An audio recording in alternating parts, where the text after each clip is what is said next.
My name is Vivian West. I come from the Saddle Lake First Nations Reserve. I am married and a mother of three, and I am currently enrolled in the Master's Program, Indigenous Peoples Education at the University of Alberta.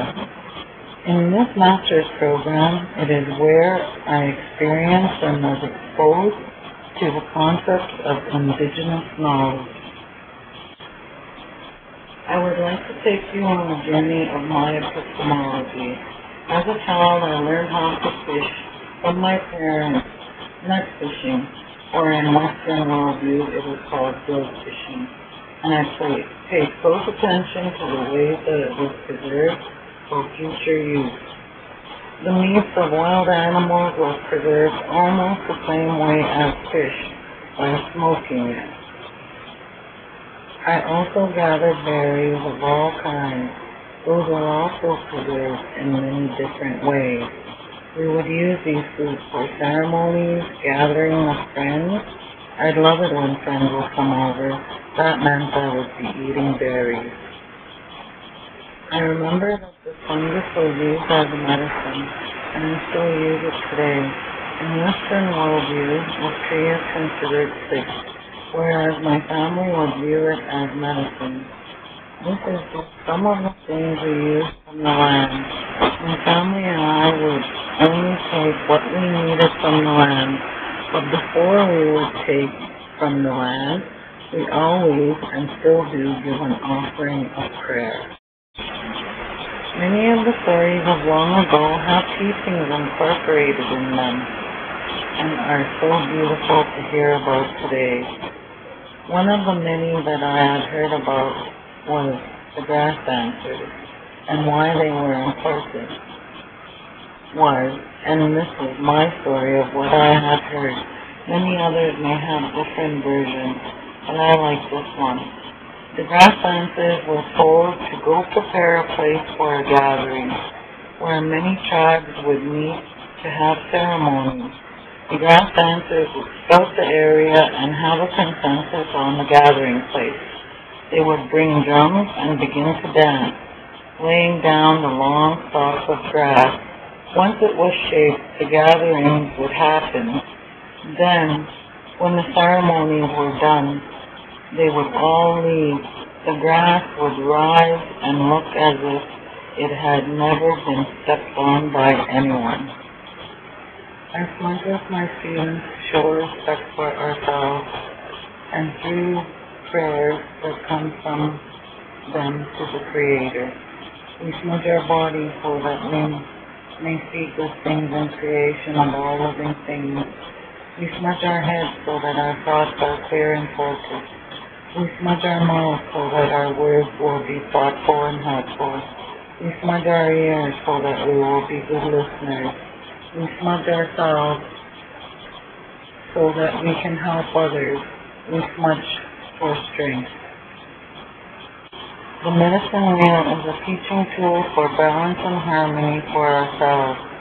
We have to learn how to balance the physical, spiritual, emotional, and mental aspects. If we give too much to one area, it will affect the other three.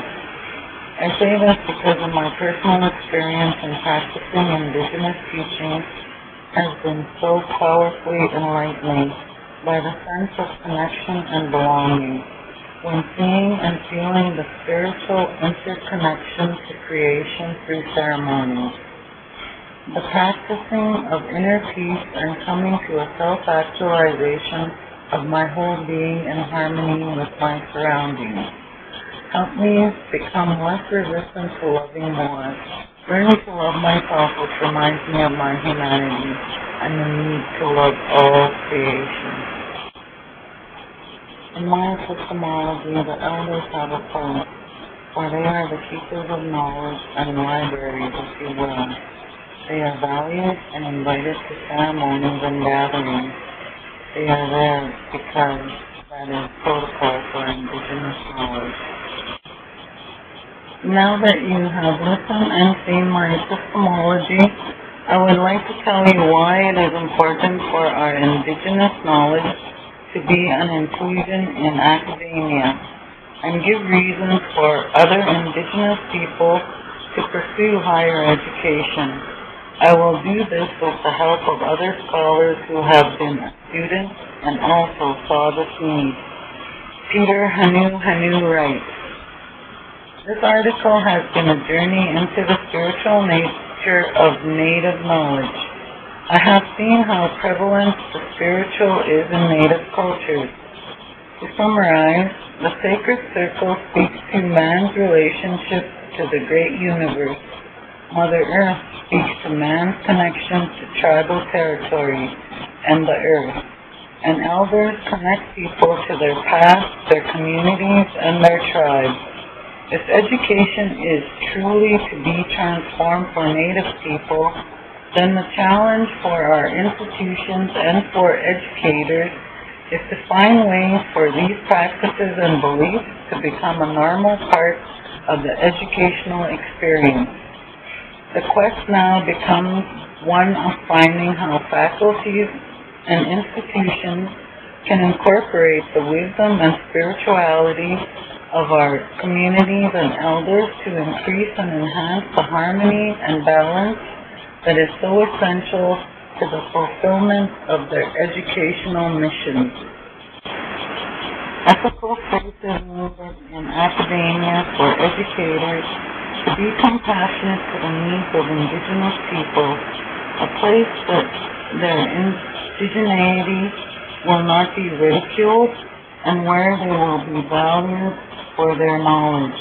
Baptiste writes, what is apparent to Indigenous people is the need for a serious and far-reaching examination of the assumptions inherent in Western knowledge, science, and modern educational theory. How these assumptions create the moral and intellectual foundation of modern society and culture have to be studied and written about by Aboriginal people to allow space for Aboriginal consciousness, language, and identity to flourish without Eurocentric or racist interpretations. Indigenous ways of knowing, learning, instructing, teaching, and training have been viewed by many postmodern scholars as important for ensuring that Indigenous students are able to benefit from education in culturally sensitive manner that draws upon, utilizing, promotes, and enhances awareness of Indigenous traditions beyond the standard of Western curriculum. With these transitions, they will make it easier and retain and encourage Indigenous students to further or finish their educational goals. Thank you, my friends, for creating the sacred space we can practice in this Western institution. It can inspire those uninspired by the overwhelming dominance of the West control of knowledge. Here we can, as Indigenous and non-Indigenous students, express their humanity as emotional beings. I hype by Samahen